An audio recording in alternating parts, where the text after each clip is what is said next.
Bahwa selama ini kadang-kadang dalam Facebook pun orang Sabah dihina, bah. Dia bilang kamu tinggal atas pokok lah. Kamu ini orang yang ketinggalan macam-macam. Walaupun berbagai penghinaan diterima, kami terima dengan baik. Kami ni kan dah pernah mau kasih lupa sama kamu orang di Sabah sana. Kami tetap juga ambil tahu itu tentang kamu orang sana. Kami sini kan sanggup berhabis mau kasih Sabah selamat dari ancaman luar sana. Kalau ada yang kasih hina sama kamu orang, itu sabab dorang tu paloi. Nda habis sekolah mengkali. Sama lah juga kan sama orang politik. Bah, bila lah mau datang ke tempat kami pastilah yang macam raja. Mana sumandak-sumandak Sabah? Kasih angkat tangan kamu. Susah betul bahasa Sabah ni. Jangan gelak Musim hujan telah tiba, nak mulai jalai lacai. Assalamualaikum, jumpa lagi dengan Ridwan Channel. Terima kasih banyak pada Anda semua yang telah hadir di channel ini. Semoga selalu berbahagia, selalu ada berkah kesehatan, selalu dalam lindungan Tuhan yang Maha Kuasa. Bicara mengenai Sabah, menurut saya pribadi, banyak pesan dan kesan yang mendalam untuk perjalanan saya seorang rantau di Malaysia. Saya akan sedikit kongsikan riwayat cerita saya pertama kali merantau di Malaysia itu pada tahun 2006, yaitu saya masuk di sektor pekilangan, yaitu di daerah Sarawak, Sibu. Waktu dulu gaji memang betul-betul kecil sekali sahabat-sahabatku, karena saya merasa tidak sesuai, merasa tertipu atas sponsor dari agent.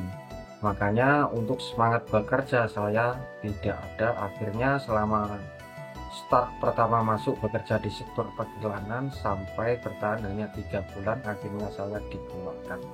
Ketika saya keluar dari perkilangan tersebut, saya mencari info untuk cari kerja lain, otomatis itu dalam posisi tanpa visa. Nah, saya pernah mengalami tanpa visa pada tahun 2006. Itu real, ini saya ceritakan dan saya akan kongsikan kepada sahabat.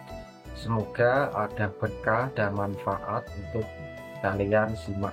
Yang belum subscribe, silakan subscribe karena subscribe itu gratis.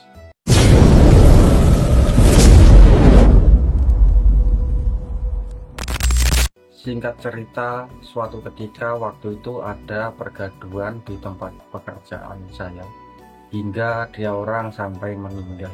Akhirnya itu sawmill memang tidak boleh dioperasionalkan, otomatis saya dan semua orang yang kerja di sana tidak dapat bekerja. Nah, dengan nasib mereka masing-masing mengadu nasib mencari jalan keluar agar bisa bekerja. Dengan salah satu kawan saya orang Sabah itu betul-betul sangat berjasa menurut saya, bahkan sampai nanti mempunyai cucu, bahkan tua nanti tutup usia, mungkin pun saya akan teringat kebaikan dia, jasa dia sangat penuh kesan dan pesan untuk mendalam untuk saya. Ini real cerita. Ketika saya ikut kerja dia renovation, dia kalau lebih ke spesialis elektrik, akhirnya ikut kerja dia.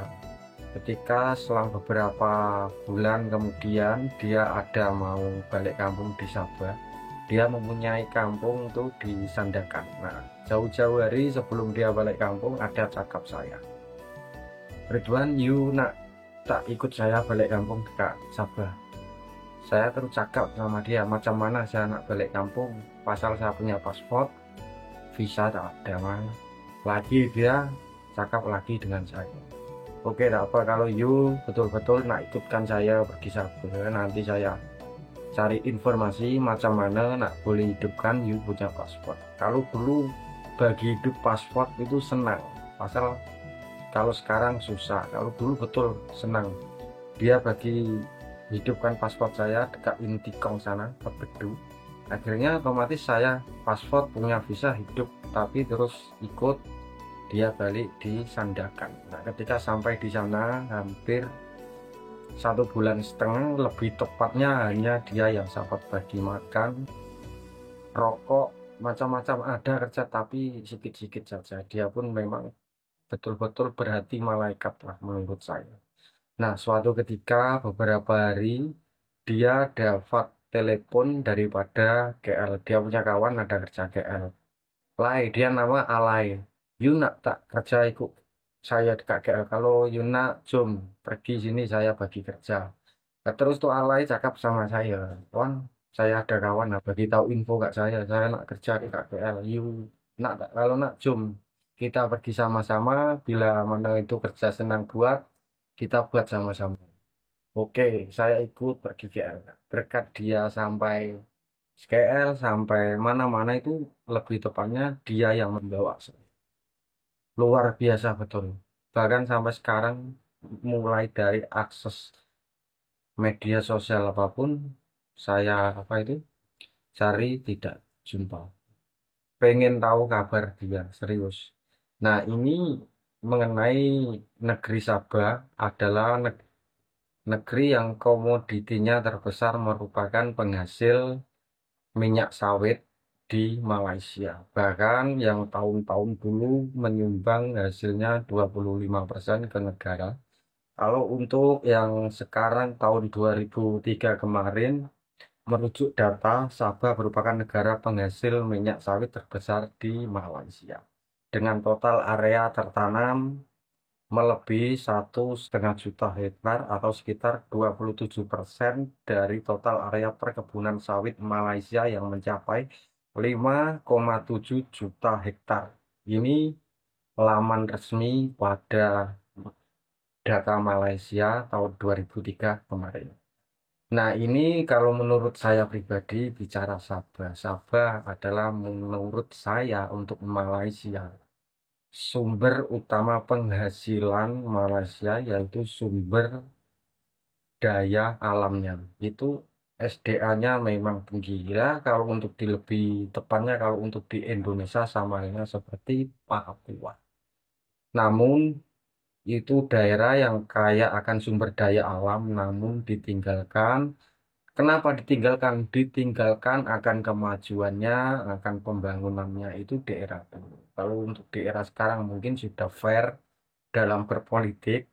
Sebab kalau dulu-dulu ya tahu sendirilah. Saya nanti kalau cakap lagi salah cakap. Bahwa selama ini kadang-kadang dalam Facebook pun orang Sabah dihina, bah. Sabar, bah. Dia bilang kamu tinggal atas pokok lah. Oh, Kamu ini orang yang ketinggalan macam-macam.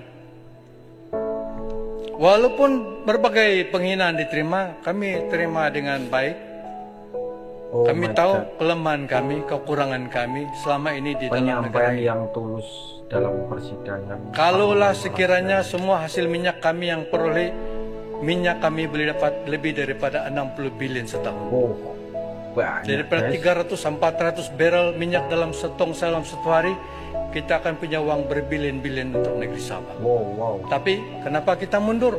Karena hasil kita diangkut ke tempat lain. Oh. Jadi Kayak sebab dulu itu di bersikap Papua. adil lah kepada negeri Sabah, para rakyat negeri Sabah. Dan sebab itu kita minta supaya pertimbangan yang lebih adil kepada Sabah dan Sarawak. Supaya kami juga dapat berdiri sama tinggi, duduk sama rendah dengan rakan-rakan di Semenanjung. Saya sudah katakan perkara ini daripada 2018 dan saya minta supaya kerajaan persekutuan, siapapun parti, siapapun pemimpin harus tunaikan apa yang telah dipersetujui. 2018 saya katakan 100 tahun daripada sekarang pun Sabah, Sarawak tidak akan dapat kejar kemajuan negeri Semenanjung.